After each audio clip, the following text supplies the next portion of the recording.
You hear about it all over social media. 55% of unemployed adults said they were burnt out from searching for a new job. The rumors that the job market is impossible to get into and that companies want an entry-level employee with years of experience. Or they'll post the same position over and over again with no intention of actually calling the candidates who apply. How can you get experience if no one will hire you? So if you live in the United States right now, you understand that we're going through a job market disaster, a crisis. Please make sure to like, subscribe, and send this to people who you think might be interested in this topic. I set out on a journey to see how fast and easy it can be to get a job as a tradesman with zero work experience. I'll even be meeting with people with a hidden spy cam to get their honest reactions. I was not prepared for what I found. Disclaimer: this video is for research and journalism purposes. Any company or personal identifiers are censored.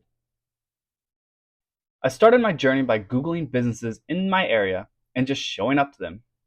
And it didn't start great. Are you guys hiring at all? We're not. Okay. But I can have you fill out an application, and if something comes available, I can give you a call. I wasn't going to let a little rejection stop me, so I decided to call a local union, and what I'd learned was quite shocking. Interested in joining the apprenticeship program to be a carpenter. Okay. Do you have any friends, any families already part of our union? No, would that help? No? It would, just because of job referrals. But I can email you the application, and in that application we have the Where's the Work list. So you can go and approach these contractors, apply directly with them. Once you get hired, then you start the process here with us. Also, I get hired for somebody and then I join the union? I don't understand, I'm sorry. Yes. Okay. Yes. Uh-huh. Unfortunately, I did learn it would be more challenging to get in the union without a referral, but that doesn't mean it's impossible.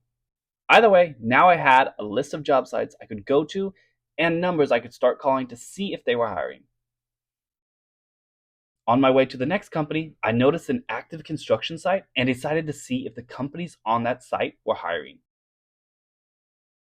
I was interested in looking for if anyone is hiring either on this job site or you guys. So we don't hire anybody, we just manage. Okay. That's it. These are all subcontracted trades out here. The best way to do it is to contact them directly. What do you do? Nothing. The best, dude, honestly, Okay. the best thing you could do to slingshot yourself through this shit instead of starting at the bottom and trying to work your way up is go to trade school. If you're just trying to get in and check it out and see, I mean, yeah, then fucking throw your feet in the fire, man, and go for it. But it's the biggest thing out here is safety. Yeah, but that's it, man. I think that'll give you the best way to go. Or another thing, too, and I can tell you right now, I know for a fact the HVAC guys are hiring, and I know for a fact the plumbers are fucking hiring right now. They're hurting for guys. Even someone who doesn't know anything? They're hiring. Hiring's hiring. If you're hiring, it's because you don't have people. I mean, I would go Google just local companies, local framing companies. But that's it. That's where I would start, man. If you just want to get your foot in the door, the best way is to call those guys. So I was given a list of companies. I'll Google them, see where they're at, see if I can get hired over the phone. Even though I wasn't hired, I received valuable information along with a list of companies who could potentially be hiring. But that was when I started running into a big problem. Hello, you have reached the... Please leave your name. Allow me to transfer you over to their department. Please stand by. Okay. So sir, please have your lines open. I have already forwarded the information to our recruitment department. They are going to get in touch with you. Just please have your lines open or the modes of communication active, sir. When I tried to call one of the companies on the list, I was sent a text response asking to call later. So I responded with a little text asking if they were hiring and thought nothing of it. With no luck, I didn't want to waste more daylight on the phone, so I continued my journey to the next company. Again, I was told to go to the union, but I was given a phone number to call, which could give me an upper hand. Hello. Are you part of the union by any chance? So Andy's your superintendent. Okay, I appreciate it. Welcome, everyone. Thank you. Do you have experience? I am as new as it can go. We're starting, a lot of stuff's coming up, and but we have like 10 apprentices on the bench right now. I mean, like 2 weeks ago, we had none. A couple of jobs got pushed back, so we're waiting about another, probably honestly, it's probably going to be about another 2 weeks, 3 at the most, before we start bringing new people in. Okay. But the best thing to do is come by here, fill out a survey, and yeah, and then that basically gets your foot in the door. Okay, Once perfect. we know we have something solid for you, we'll reach out to you and bring you in. If Andy was saying they want to hire you, then basically we need an email from them that they want to hire you as a first period apprentice. To join the apprenticeship, all you need is a driver's license, a social security card, and a GED or diploma. Just out of curiosity, what does glazing apprentices usually make? Just They curious. start out at a little over $20 an hour. I think it's $20.80 or something like that, and you get like a $2 to $3 raise every 6 months, and you top out. Right now, it's $50.40 an hour is a journeyman rate. How long does it typically take to become a journeyman? 4.5-year program. We are a state-approved apprenticeship program where you go to work, but you also come to class 1 night a week. Contrary to the first union I talked to, this one seemed to be more optimistic for non-referred apprentices, not to mention it only takes about 4 years for you to become a journeyman and start making over $100K a year.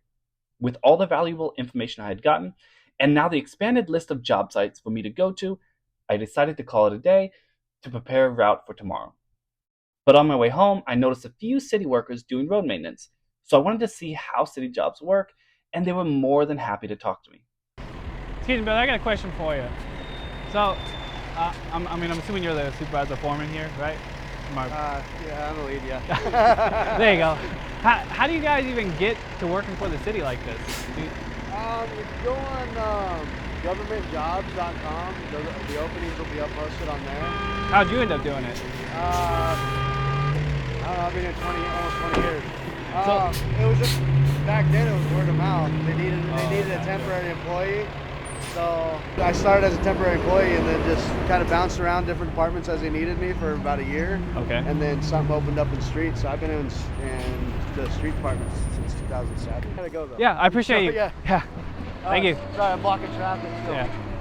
Wait. But yeah, just keep it, if you're interested, keep your eye on governmentjobs.com. All the cities listed on there.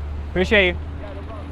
After that nice conversation, I returned to home base and searched the city website, and although there weren't many positions available, there was one that was just what I was looking for. A level 1 job, which usually is reserved for entry-level employees, that was paying an average of $4K a month. Right when I thought I was done for the day, I noticed I had a text response from the text I had sent earlier in the day. And after a few brief back and forth texts, I had received my first job. But of course I could not accept the job offer, and with that huge victory, it was time for day 2. I woke up at 4 a.m. to make sure I'd be on the first job site extra early, since sometimes these job sites can be confusing and parking might not be available. And it was a good thing I did, because the address it sent me to was actually at the back of the job site. I had to do a bit of driving until I actually found the parking lot. I noticed the lights were on in the job trailer and decided now was the time to see who was in there. Good morning. What's up? I was told to come here if I was looking for a job. What are you, a carpenter? I'm nothing. So whatever's there. Laborer? I'm not who you want to talk to. Gotcha. We have a meeting at 6. Okay. I would wait until then. Just hang around. When Tyler gets in, did you put your phone number on here? Yeah, I did. When Tyler gets in, I'll give you a call. It's currently 6:30 right now. I've been here for about an hour. The guy said he would call me, and he hasn't. So I'm just gonna go walk back in there and see if I can talk to somebody. Hey, what's up? I was told to come here by the local to look for work. All right. Did you sign this? Yeah, I did. All right. What, are you apprentice? I don't know. I've never had a job before, okay. So. Some of the superintendents and see if we can indenture somebody. We just hired 4 this week, so you kind of okay. A little bit. We're not hiring anybody right now, but okay. The carpenters, you'd have to go to the carpenters union or the laborers union or the cement masons union or the ironworkers union, kind of whatever you were interested in.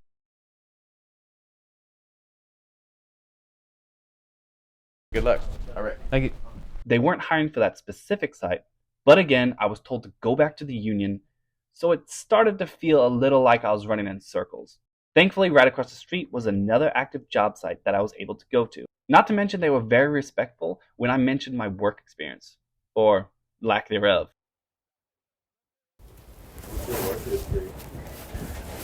Very limited. Very limited as in zero. It's probably a bad thing to say that, but yeah. No, you're good. You're gonna start somewhere. Shit, I Leave don't his know. info for Doug, maybe? Yeah, is Doug around? He's out in the field, but Okay. you grab your number and stuff. Okay. Yeah, name, number, like looking for work or something. Okay. And then just leave it. Okay, perfect. Appreciate it. Yeah. Again, no luck, but I was able to leave my number. And just as Rolling Stone gathers no moss, it was time for me to skip over to the next site where I would hit rock bottom. Not really. I just wanted to make another rock bottom. Alright, let's move on. Unfortunately, my camera didn't record. I was told you to come here to look for work. Okay, go to this location, the one at the bottom. That's the main office. Okay. And you talk to either Papa Chico or to the lady on the front desk. Do you have electrical experience? Unfortunately, no, I have zero experience whatsoever. Do you have construction experience? I do not. I know it's probably a bad thing to say that, but No, I have I mean that's fine. So I'm gonna give you someone's number. Okay. He's our hiring guy. Gotcha. You're gonna call him and you're gonna say you spoke with Nate, and that you're out here looking for a job. The thing about becoming an electrician is that you have to go through an apprenticeship. But I was able to get a business card, and they told me to go directly to the office, as well as a personal phone number of someone potentially willing to hire me. It might be hard to get hired, Okay. to be honest with you. That's fine. I Yeah. appreciate the honesty. Yeah, do you know anybody that works? No, but I mean, I know a term. For the 5 seconds I met him. Yeah, because sometimes that can help if you don't have experience. Okay. Somebody will take you under their wing, but just not knowing anybody, not having any experience, not being a member of the union, it might be hard. Gotcha. When I talked to them, they gave me a list of job sites, and that sent me over there. Yeah. And they told me to go to one of the job sites to get sponsored or something like that. The union should not be telling you to go to job sites. Oh, gotcha. Because they don't, for safety reasons, they don't want people going to job sites. So the union is telling me to get sponsored and then join the union, but are telling me to get in the union. Right. How does that work? Right. So the union won't take you unless you're sponsored. So I guess that is really where you need to start. Okay. But I don't know that yeah. anybody will sponsor you if you don't have experience. Then how do you I get know. experience? You almost need to work for a small company who's willing to train you. My daughter's going through the same thing, trying to get work, and it's like, oh, okay, I have the certificate, but nobody will hire me because I don't have the experience. Because they want 6 months experience, but how do you get that experience? Not only would it be hard to get a job without a referral, but I accidentally exposed not only a miscommunication error between the union and their partners, but also the contradictory statement that you can't get in the union apprenticeship without a sponsor, but also you can't get sponsored with no experience. And it seems that this is a problem many industries are facing. As it turns out, the lady I had talked to at the desk told me her daughter got an EMT license, yet she still won't be hired for entry-level positions until she gets experience, which she can't get unless she gets a job, which won't hire her. Anyways, after I was thoroughly confused, all I could do was continue my journey, and what a journey this next job was. Be diligent. So when I was an apprentice, even working from one job to the next, like when I ran out of work, like you'll run out of work with a company, hey, we don't have any more work, you're laid off. I'd go to a new job. I'd just show up every day and fucking find the superintendent getting out of his car going to the job. Like, hey, you need any carpenters yet? You need any carpenters? And I'd go down 7 days, and then finally he'd be like, all right, bring your fucking tools tomorrow. Oh, you're wow. hired. So don't give up. But yeah, job to job, if you run out of work, it's normal to just go to a job site. I think the trouble right now is finding experienced people. I think what it is once you get experience and you're good, then companies hang on to you. But if you go through apprenticeship, if you just work 40 hours a week all year, it's 95 grand you make. It seems once you get in the union, it's a lot easier to find work, especially if you are persistent. Side note, this is actually a mock-up they made which shows you how everything on the job site should look. I just thought it was pretty interesting, and it's kind of nice to see how everything comes together. I just want to say it's truly amazing how nice and forgiving most people are in this industry, and how willing they are to help someone new. In our local. Yeah. Because pipe fitting is more mechanical Gotcha. systems for the HVAC units or chillers. Or steam or big like power plants and steam fitting. And plumbers don't touch any of that. No, plumbers are just water, waste. We do lab. We do hospitals like nitrogen, oxygen. Yeah. Okay, so now's the time to get in some type of trade. Okay. Your retirement, if you're thinking about getting in a trade, your retirement is anywhere from 25 to 30 years plus until you're eligible for retirement. Okay. So that all depends on you. We're right now, complete package is roughly about $75 an hour, I believe. For journeyman. But that's complete package. Complete package. What's on the check? What's take home right now, before our $3 raise, we're at about a little over $48 an hour. That's take home. Oh wow. Yeah. So coming July, you're gonna be making about $51 an hour. As a journeyman, though. As a journeyman. Yeah. Apprentice start at like 20%. Yeah. I think right now they're hiring at $20-something, $22 an hour. Okay. But what's the percentage? Because it goes by every year you get a percentage raise until you become a journeyman. Until you become full amount. The union has good benefits. Yeah, You can have 20 fucking kids and your payment will not change for insurance wise. You can have one, it stays the same. Have 20 kids, it stays the same. So I didn't know that. Yearly, what do you guys make a year? I make over $100,000. You guys I think we're at like 110. Oh, you got a 55? I think it's gonna be 57 an hour. When you work, you're just gonna focus. You're just gonna show up on time. If you do get in any trade, show up on time. Always be reliable. Just put your head down and work. And understand what they're telling you to do. That's all. That's the advice I can give you. Just understanding how it's built and why it's built that way. Just for your own knowledge. Okay. And that'll make you a better plumber or fitter or sheet metal guy. Just understanding what you're doing, why it's done this way, why, don't ever think that just because you're doing grunt work or chipping concrete or sweeping floors as a plumber doesn't mean that you're not going to do plumbing. It's just what it's just what you need to do. After over an hour of talking, it was time to walk up the street where another GC would be waiting. And they would be more helpful than I had thought. Without experience or without like a degree or something like in here. Okay. I mean, you're welcome to apply, but they won't hire. I mean, this is like pretty serious stuff, so we gotta have like knowledge of it. You mentioned there was like 70 other subcontractors you have out here. Is there a way I could get like a list of them? So this is just a list. These are most the people that we have on site, just so you can go down and see. This is our sister company that we work with. Okay. With about 3 full pages of company names, it was finally time to go to a company that my gut was telling me could be a winner. So what happens if I leave this whole section blank? Does it any work experience whatsoever? I wish I did, but no. You need a good phone number where you get a hold of you. So do you throw the laborers typically just straight into it? We have a soft demo and we have soft demo for more like in these buildings, you're putting ceiling tiles out, stripping the walls, that kind of stuff. Usually when you're going to go, when you first start, you'll go to one of those type of jobs because they're going to fill buggies with drywall shit, push it out to the 40-yard dumpster. As you get there, in the first week you're there, they'll be through the crowds, you're going to start teaching. If you like it, after you've been doing that for a while, if you want to try hard demo, there's trucks out here. So what's the likelihood of someone with no experience coming in of even getting hired? Oh, you'll get it. Why do you say that? We're looking.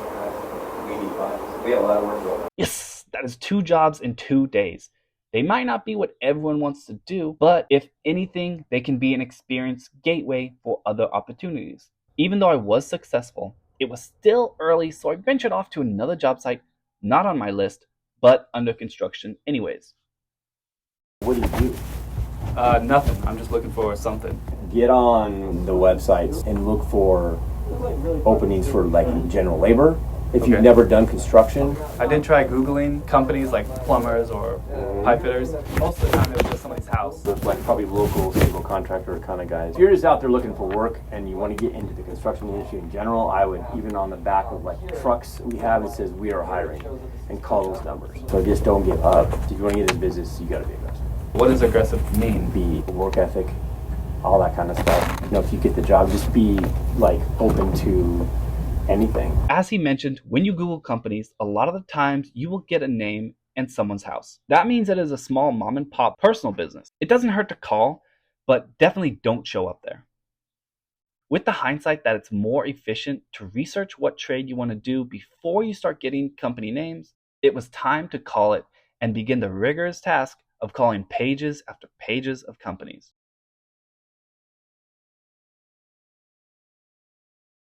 The day started with high optimism. And you guys don't care if they don't know anything. I mean, obviously, I guess it'd be preferred if they had some basic knowledge, but as a helper, I mean, you're kind of, you know, you're not really expected to know everything. You're just kind of trying to learn as you go. So yeah, I mean, that shouldn't be an issue. Okay. And yeah, and honestly, you know, when you're working with the guys, you'll be learning a lot as you go. So, do you know when you would be able to start? I mean, today? Okay. Yeah, I mean, I'm pretty open.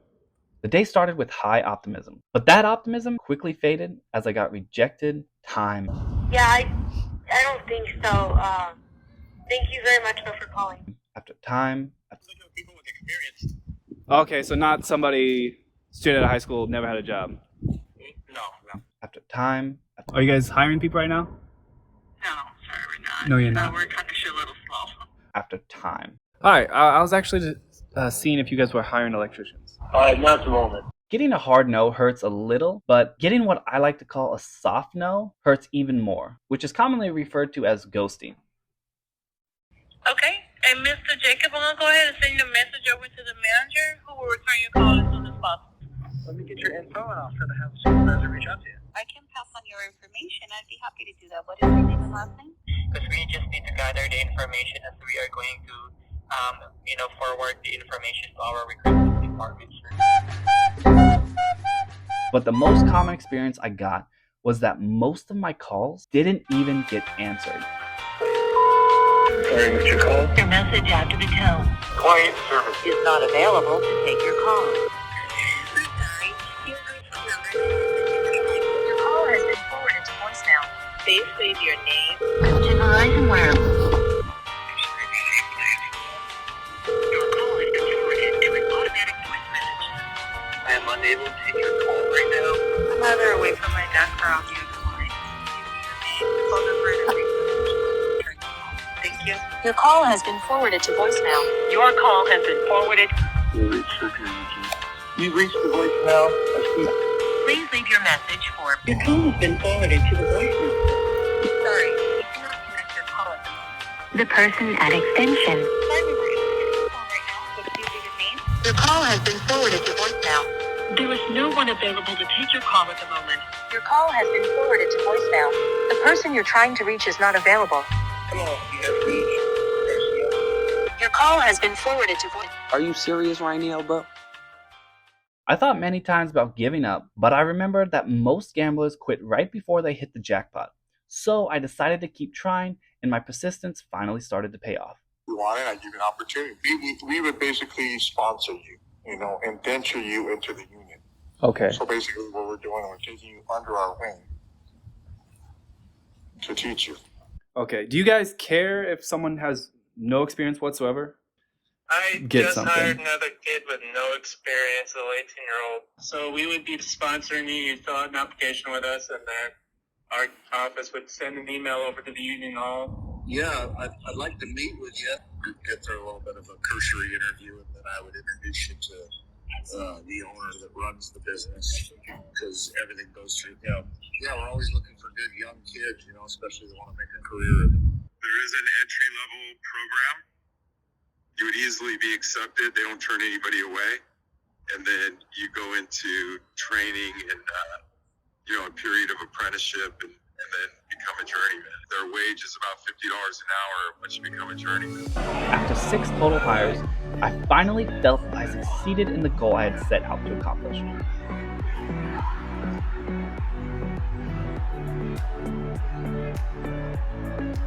With some of the calls who pushed that they would give me an opportunity, I was able to get some deeper insight into why they would do that. To start, I met a cement manager who's brutally honest and understands that if they want to entice people to join, they need to pay more than if someone were to get hired at fast food. You know what I'm saying? We try to keep it above that market, Okay. so we can attract people. Other than that, you would tell me, is like, you're going to pay me $20 an hour, I could go work at McDonald's, you know, for $20 an hour. That doesn't make sense. I'm gonna come out here, I'm gonna kill myself, I'm gonna, you know, use my body physically, and you're only gonna pay me that. So it's like, it doesn't make sense. So I always try to keep it above that to start off. Gotcha. Really, and then, you know, of course, and it goes both ways. If you're shitty, I'm gonna let you go. I'm being honest with you right now. If you don't make it to work, if you're late, then I shit can you, and I get somebody else that wants the job. It goes both ways. You want a job, I have a job, but you need to do your job. If you don't do your job, I let you go. Next, I met a carpenter manager who mentioned why it's better to join small companies rather than big companies if you're new to the industry. It's a fucking good living if you put your heart and soul into it. If you get lazy at it, you just get passed around forever. I can tell you the bigger companies, they'll chew you up, they'll use you, keep you on a broom forever. You know, if you're there, you get something like that. I don't mind doing things for a while, but I want to remember grade, you know. Gotcha. Otherwise, they'll run you to a second period and then release you because you don't know shit. I would recommend you try to get in with a smaller company. That way, a smaller company is going to teach you a whole lot more. Do you guys get a lot of people who do drugs? There's plenty of them out there, unfortunately. No, it's not an issue for me because I used to be a dope addict, so I can catch it real quick. I sold pot my whole life, smoked pot my whole life. I've done meth for years. I'm a drinker, so you're not going to sneak it by me. Your eyes tell me everything. I tell everybody, do whatever the fuck you want at home. I really don't care, but don't do it on my time, don't do it before work, and don't do it in the parking lot when you're leaving work. Wait till you get to the main street before you light up your fucking pipe or whatever you do. Gotcha. You're not going to get us kicked off of the job. Bigger companies, there's a lot more politics involved. There's a lot of who's sucking who's the fucking ass kicker, you know? I just tell everybody, be the first one on site, the last one to leave. Don't have your phone on you, you know? If you do have your phone on you, set your alarms for break time. When you take your tools out, when you fucking put your tools back on, you know, you get 2 10-minute breaks and a 30-minute lunch. The first one there and last one to leave, that's what people are looking for. That's the one, you know, asking questions, you know, invest in yourself, pay it forward. You know, while the foreman's staying behind, everybody else is trying up to get to their car, hang out with the foreman. You know, walk with them, ask them questions. They'll be glad to teach you because you're doing it on your time for free, and that shows them that you're willing to invest in yourself. I make a good living. And the guys out there, the journeymen, they're making $100,000 a year. Start Googling some of this shit. You know, how to tape, how to run the taping tools, how to metal stud frame, how to hang drywall. You'd be surprised what you can learn off of the internet. And finally, I had a conversation with the superintendent who gave me advice on how to be successful in the trades. Well, we just want somebody that's got a good attitude, shows up on time, is willing to work, follow directions, safety conscious, you know, making sure you're following like the rules and stuff, hard hat, gloves, work boots, stuff like that, you know. So Okay. It's just tough, you know. A lot of them want to be in the office on a computer and do stuff like that. So field work is, you know, you're out in the elements, you're breathing, working in the dirt, you know. It's just a little different, you know. Isn't there more money though in the field? Yeah, especially when you learn the trade and you get good at it, you know. We got guys that have been here 35 years, you know. Oh wow. So we try to find people that want to make it a home, you know. It's got to be a good fit for you. It's got to be a good fit for us. We would just pair you up with some of the seasoned guys, and then it's up to your work ethics and work ability that they ask for you on jobs. A lot of the superintendents will say, hey, you know, give me this guy or give me that guy, and they're constantly asking for the same guys. That's the reputation you want to have, you know, where everybody wants to work with you. You know, you're constantly asked for. You won't sit at home. You know what I mean? Okay. But your work ethic will prove, you know, more than anything. Well, I mean, you practice welding. You know, we set you up, you know, on a job and let you try it. You know, stuff like that. Get you exposed to it. Okay, so I wouldn't have to go to like a class or a school. I just do everything. No, for your driving stuff you would. Okay. That's obviously more federally managed. But yeah, let's just give me a call Monday. Shoot me a text with your first and last name and all that stuff. And then I'll have you in my Rolodex. And then we'll try to get you in and I'll meet with you next week. But we got work, so there's stuff to do.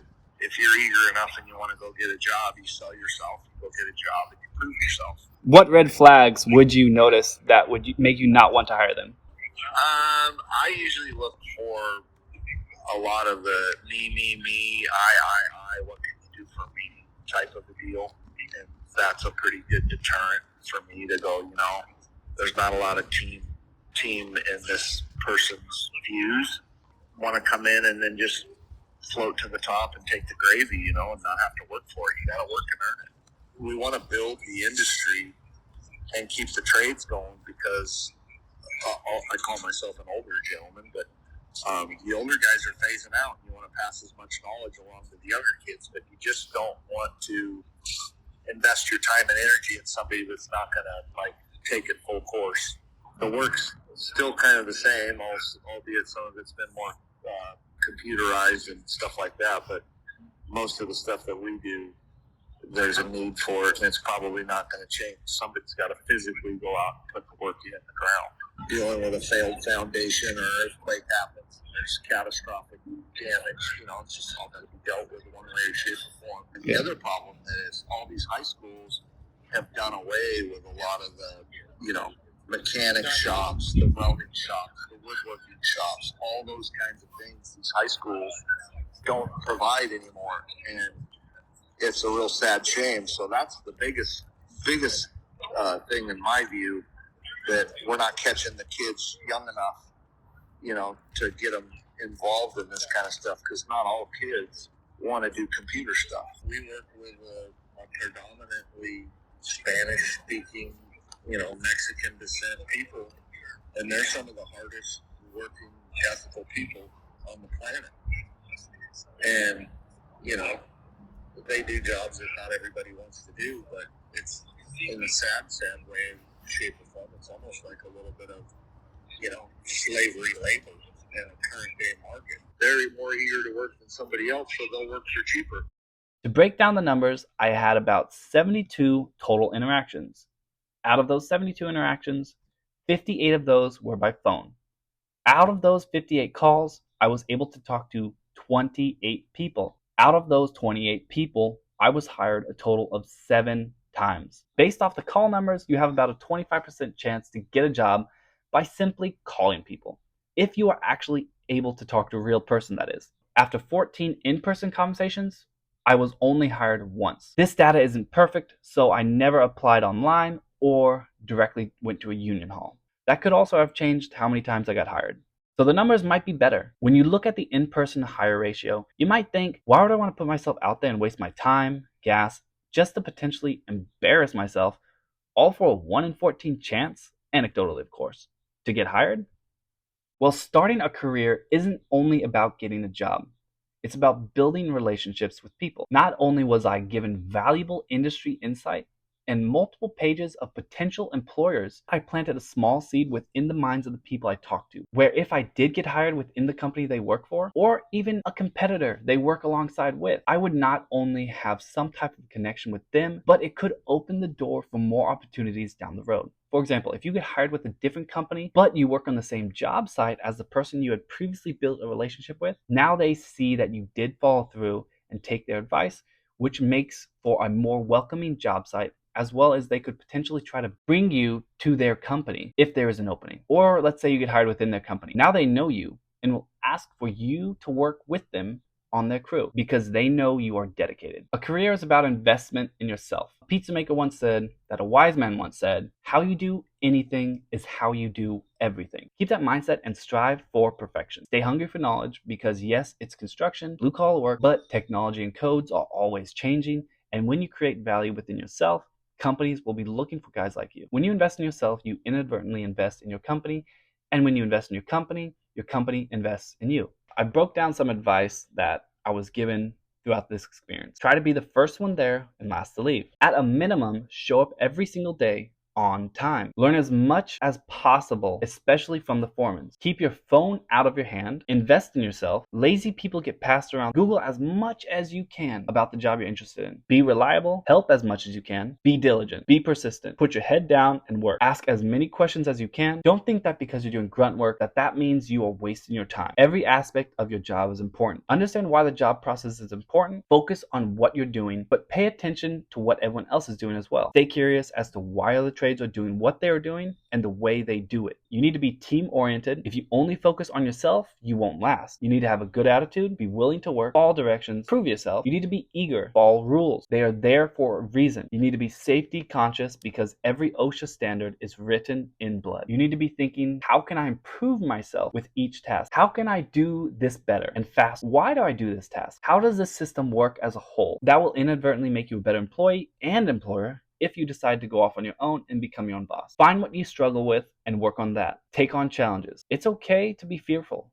Everyone is. Bravery is overcoming your fears. The world is full of opportunity. Take responsibility and accountability and recognize that your success is up to you. Not a politician, not a friend, not a boss. In conclusion, if you're in high school, you need to research the trades you're interested in. See if your school offers a CTE course for trade. And after you graduate, you can either go directly into the workforce and try to see if they will train you or send you to school. Or you can simply go to a trade school to jumpstart your career. You can try union and non-union to see which you prefer. There are differences, but that is for another video as the topic is so big and nuanced. So how can we help? If companies and unions prefer referrals for people to get hired, then why can't I just become a referral? This is similar to the MicroWorks Foundation that sponsors trade schools. We might be able to use our influence to get people hired and started on their career paths. Not to mention, we can supply them with all the basic tools they would need for the job. We wouldn't just refer anyone though, as that would damage our referral reputation. You would still have to apply for a referral and a sponsor. Thank you for watching. Please make sure to like, subscribe, and send this to people who you think might be interested in this topic.